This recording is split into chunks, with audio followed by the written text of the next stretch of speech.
Welcome to JD's Prep. All right, so for the next few questions, we are talking about an Adirondack earthquake. So on October 7th, 1983, a magnitude 5.3 earthquake occurred in New York State's Adirondack region.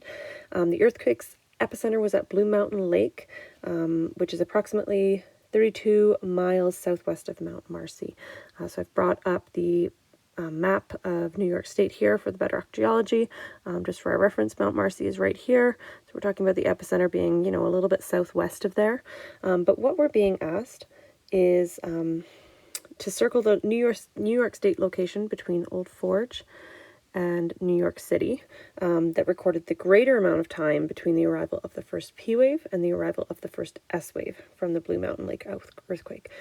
So the location that has the greater amount of time between the P waves and S waves is going to be New York City because it's further away.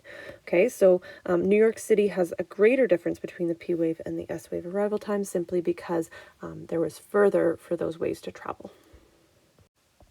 The next question asks us how long it took the first P wave to travel from Blue Mountain Lake to a seismic station at 1,200 kilometers away. So we have our table here that gives us our P and S wave travel times.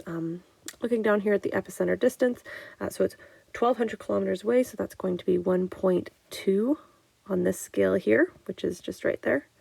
So we'll draw a line up to that curve and over.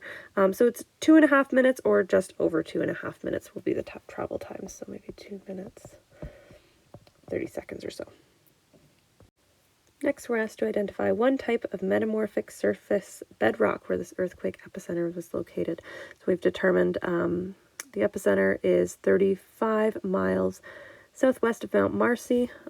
We can see the scale down in here. So I don't know, put it in around here somewhere. More importantly, that's definitely in this zone right here. So we can identify the types of metamorphic surface bedrock right there. Gneisses, quartzites, and marbles. And lastly, Perth, Australia is located almost directly on the opposite side of Earth from the epicenter of this earthquake. So a seismograph in Perth received P waves, but not S waves from this earthquake. What is the interior layer of the Earth and the characteristic of this layer that prevented the S waves from arriving at Perth?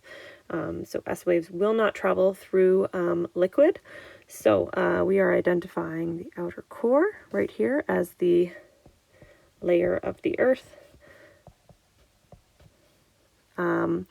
That is a liquid, which will prevent the S waves from traveling through it. All right, thank you for using JD's Prep.